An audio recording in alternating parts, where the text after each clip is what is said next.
Seward's Folly. This is a story mentioned in almost all American history textbooks. In 1867, the United States spent $7 to cents million, equivalent to about $150 million today, to purchase Alaska from Russia. At the time, many people ridiculed this deal as buying a frozen wasteland, considering it a complete waste of money. However, as time passed, people gradually realized that Alaska was actually rich in natural resources. But here's the question: why was the United States willing to pay such a high price for it when almost no one understood Alaska's true value at the time? Did all Americans really think it was a mistake back then? Today, let's explore the real reasons behind this transaction. Historical background and geographical features of Alaska. Alaska's history can be traced back to Russia's eastern expansion in the 18th century. The Russian Empire's expansion into the Far East began with Peter the Great's desire to further explore and develop the eastern territories. Against this backdrop, Danish-Russian explorer Vitus Bering was commissioned to conduct surveys, and his voyages unveiled Alaska. In 1728, under the orders of Russian Tsar Peter the Great, Bering first sailed through what would later be known as the Bering Sea, proving the geographical separation between Asia and America.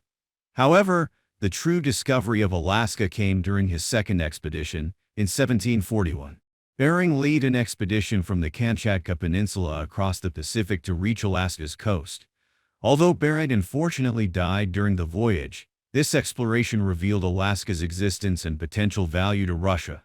Located at the northwestern end of North America, Alaska covers over 1.7 million square kilometers and possesses abundant natural resources.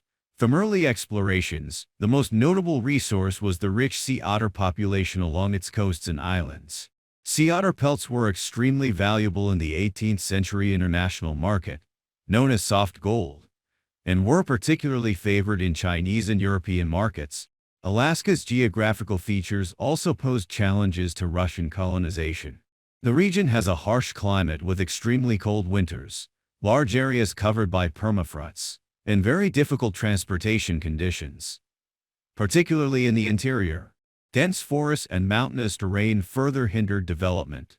However, these adverse conditions did not stop the Russians, who mainly concentrated on establishing trading posts along Alaska's coast to better utilize marine resources. Before the Russians arrived, Alaska's indigenous peoples, such as the Inuit, Yupik, Aleut, and Tlingit, had lived there for thousands of years. They possess sophisticated fishing, hunting, and navigation skills, particularly excelling at coexisting with nature in extreme environments. Early contact with outsiders primarily centered around the fur trade, but diseases, forced labor, and conflicts brought by the Russians severely impacted the lives of local natives. The relationship between Russians and natives was complex and contradictory. For example, many Aleuts were forced to hunt sea otters for the Russian-American Company. This forced labor and the Russians' overexploitation of resources led to severe damage to native cultures and populations. The Tlingit people showed strong resistance, engaging in several armed conflicts with Russian colonizers, most notably the Battle of Sitka in 1804. In 1799, Imperial Russia approved the establishment of the Russian-American Company, granting it monopoly trading rights in Alaska. This company, directly supported by the Tsar, was responsible for developing Alaska's fur resources while managing colonial administrative affairs. Its headquarters were initially located on Kodiak Island before moving to Sitkanawa City in Alaska. The Russian-American Company's main goal was to profit from the fur trade, but its operations faced many challenges. Overhunting led to a rapid decline in fur resources, while competition from British and American traders intensified pressure. Additionally, frequent corruption and inefficiency in company management kept the colony in a semi-declining state. By the 19th century, as global geopolitical situations changed, Russia's interest in Alaska gradually declined. The Crimean War 1853-1856 placed enormous financial pressure on Russia, forcing it to reassess the value of its remote territories. Meanwhile, British expansion also put pressure on Russia. By the mid-19th century, Britain controlled most of northwestern North America through Canada. Since Alaska bordered Canada, Russia worried that Britain might easily occupy Alaska through war or trade pressure. This geopolitical threat became an important factor in Russia's decision to sell Alaska. Alaska's gradually depleting resources transformed it from a land of soft gold to a frozen burden. The Russian colony in Alaska never achieved self-sufficiency, with all supplies needing to be transported long distances from Siberia at high cost and low efficiency. More importantly, Alaska's resource revenues could no longer offset its high maintenance costs and military defense needs. Facing financial difficulties and strategic pressure, Russia ultimately chose to abandon this colony. In 1867, U.S. Secretary of State William Seward purchased Alaska for $7.02 million, a transaction that later proved to be an important geopolitical adjustment for Russia, while opening a treasury of resources and strategy for the United States. History of Russian colonization in Alaska. Before Russians arrived in Alaska, the region was home to thriving indigenous communities including the Tlingit, Aleut Yupik, and Inuit peoples. These groups sustained themselves through land and sea resources, mastering fishing, hunting, and trading. They had complex social structures and deep connections with their environment, respecting and caring for it. In the mid-18th century, Russian explorers and merchants began expanding eastward through Siberia, crossing the Bering Strait to reach Alaska. Alaska lies at North America's westernmost point, geographically adjacent to Russia's far east, separated only by the Bering Strait. This strait, about 85 kilometers wide, partially freezes in winter, facilitating animal migration and potentially human crossing over the ice. As such, Russian explorers and merchants found Alaska relatively accessible, making it an important target for economic expansion. They were primarily attracted by one thing: fur. At the time, sea otter pelts were extremely valuable in Europe and Asia, essentially a luxury item. Russian fur traders, known as promyshlenniki, established shops in Alaska and began exploiting its rich resources.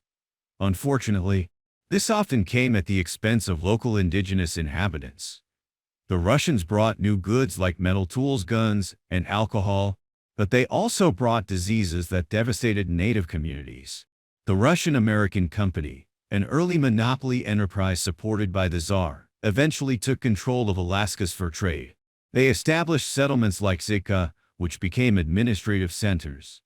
But make no mistake, Russian control over Alaska was never absolute. For instance, the Tlingit people strongly resisted colonial rule, even temporarily driving Russians out of Sitka before control was regained. Life under Russian rule wasn't easy for the natives.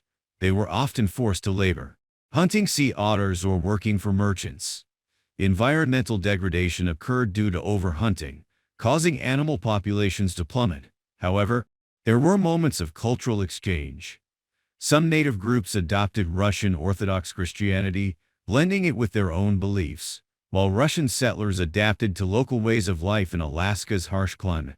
By the mid-19th century, Russian interest in Alaska began to wane. Fur animals became increasingly scarce, maintaining the colony grew more expensive, and competition from British and American merchants intensified. After the Crimean War, Russia was financially strained and worried about defending Alaska in case of conflict. This led to their decision to sell it to the United States in 1867. While Russians left a legacy of exploitation and hardship for Alaska's natives, they also contributed to the region's complex history, from their Orthodox churches to trading post remnants. Today, you can still find traces of Russian influence in Alaska, though Perkoyana indigenous cultures persist. Reasons for Russia's decision to sell Alaska. Russia's decision to sell Alaska was primarily related to 2 points: the defeat in the Crimean War and concerns about British expansion. Let's examine these points in detail from geographical and historical perspectives. The defeat in the Crimean War. The Crimean War 1853-1856 was a significant conflict for Russia in the 19th century, and its defeat exposed numerous weaknesses in Russia's military, financial, and strategic positioning. The war, primarily fought on the Crimean Peninsula, pitted Russia against allied forces from Britain, France, and the Ottoman Empire. During the war, Russia revealed serious deficiencies in military equipment and logistics, while also highlighting the strategic difficulties caused by its overextension. The direct cause of the Crimean War was the struggle between Russia and the Ottoman Empire for influence in southeastern Europe, particularly in the Balkans. Britain and France, concerned that a Russian victory over the Ottoman Empire would upset the European balance of power, joined forces against Russia. The war's impact on Russia went beyond battlefield defeats to include financial pressure and the threat of economic collapse. After the war, Russia was forced to withdraw from military presence in the Black Sea region through the Treaty of Paris, significantly weakening its strategic position in southern Europe. This strategic contraction forced Russia to reassess its global territorial reach, particularly in remote areas that were difficult to defend or provided no direct economic benefits. Alaska, located at North America's westernmost point, was separated from Russian territory by roughly 50 kilometers of Pacific Ocean, with the nearest Russian territory being the narrow area between the Kamchatka Peninsula and Chukotka Peninsula in Siberia. The only connection between the two regions was the Bering Strait which, although less than 85 kilometers wide, had long ice-bound periods and treacherous sailing conditions, greatly limiting Russia's effective control over Alaska. Most of Alaska lies in subarctic and Arctic climate zones, with extremely cold winters and inland temperatures dropping below 50 C.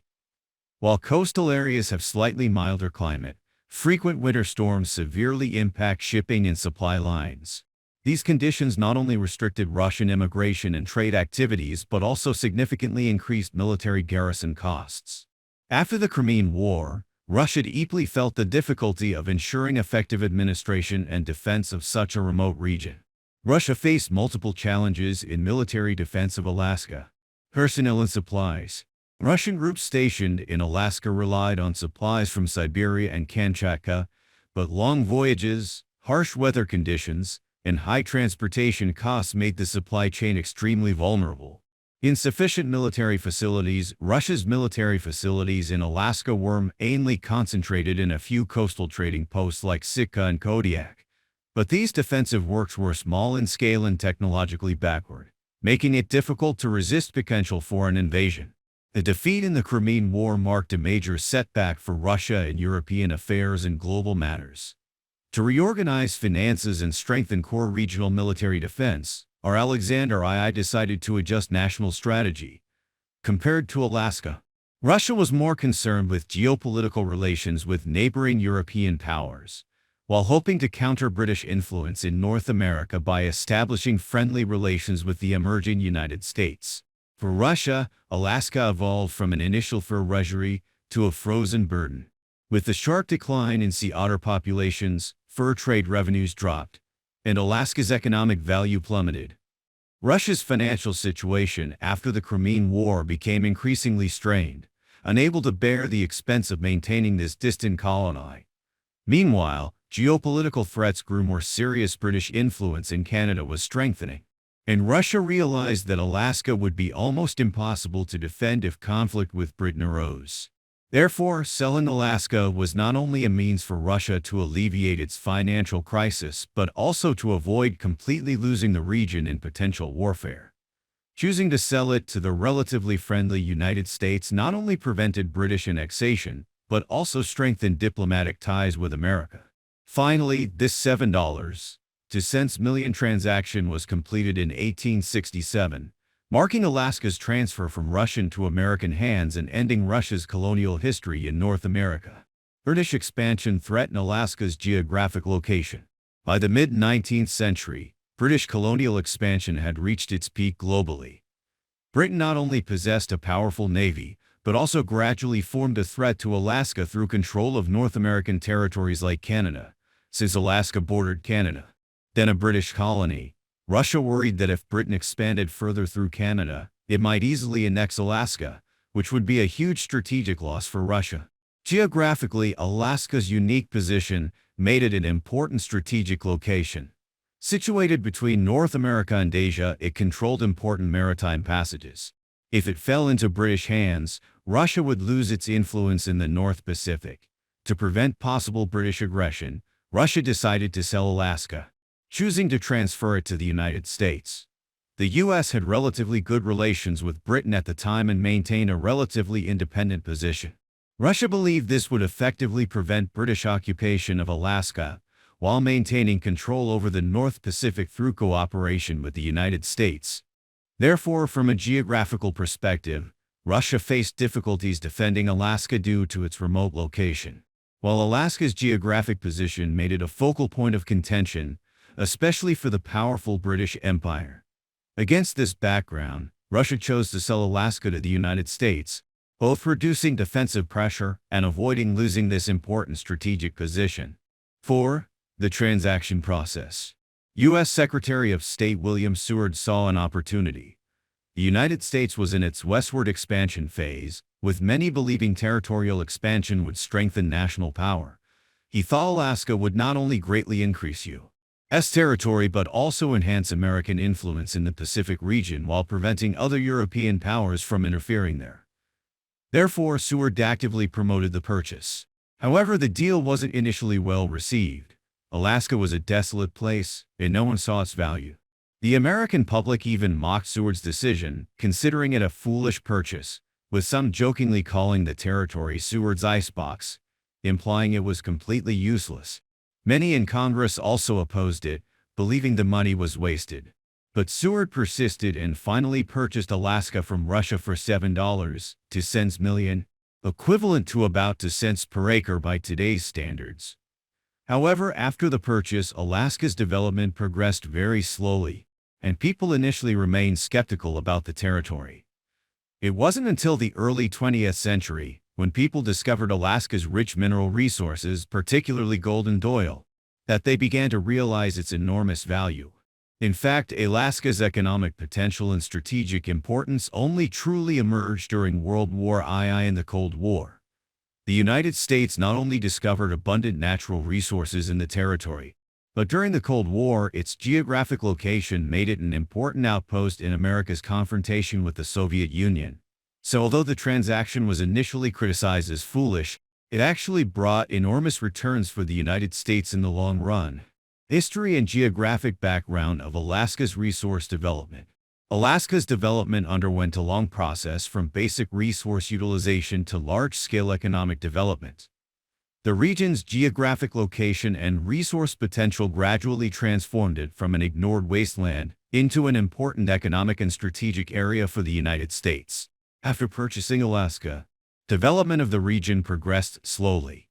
In the late 19th century, development still focused mainly on fishing and fur trade. Alaska's coastal areas were rich in fishing resources, particularly salmon, cod, and crab, gradually attracting fishing companies to establish processing facilities there. Additionally, the fur trade, continuing from the Russian colonial period, continued to support the local economy to some extent. However, Alaska's vast interior was almost untouched during this period, lacking infrastructure, with extremely difficult transportation and harsh climate conditions, making people show limited interest in its development. In 1896, large gold deposits were discovered near the Klondike River at the Alaska-Yukon border, triggering a gold rush that shook North America. Masses of prospectors flooded in through Alaskan ports like Skagway to reach the interior. Other areas of Alaska, including Nome and Fairbanks, also subsequently discovered rich gold deposits. This gold rush not only brought population growth but also prompted the U.S. government to begin investing in Alaska's infrastructure, such as railways and ports, laying the foundation for later large-scale resource development. Alaska's most notable resource development was in the oil sector. In 1957, large oil reserves were discovered in southeastern Alaska's Cook Inlet, injecting new vitality into the region's economy. However, what truly changed Alaska's status was the discovery of the massive Prudhoe Bay oil field in 1968, one of North America's largest oil deposits. In 1977, to transport these resources, the United States completed the Trans-Alaska Pipeline System TAPS, approximately 287 kilometers long. This pipeline extends from Prudhoe Bay to the Port of Valdez, providing efficient transportation for Alaska's oil production. By the end of the 20th century, oil had become Alaska's most important economic pillar, with oil revenues providing fiscal support for the state and dividends to residents through the Alaska Permanent Fund. Besides oil and gold, Alaska contains other rich natural resources, including natural gas, coal, and rare metals. Additionally, The region's forest resources and fisheries have long provided economic benefits to the United States. Alaska's importance lies not only in its abundant resources but also in its geographic location's strategic significance in 20th century geopolitics. Located at North America's westernmost point, adjacent to Russia's far east in the Arctic Circle, its unique geographic position made it an important frontier for the United States in confronting the Soviet Union during the Cold War. Although Alaska's purchase was initially questioned, from the perspectives of geographic strategy, natural resources, and historical impact, the transaction was an important investment for the United States. The deal not only strengthened US-Russian relations at the time but also had far-reaching effects on North American and global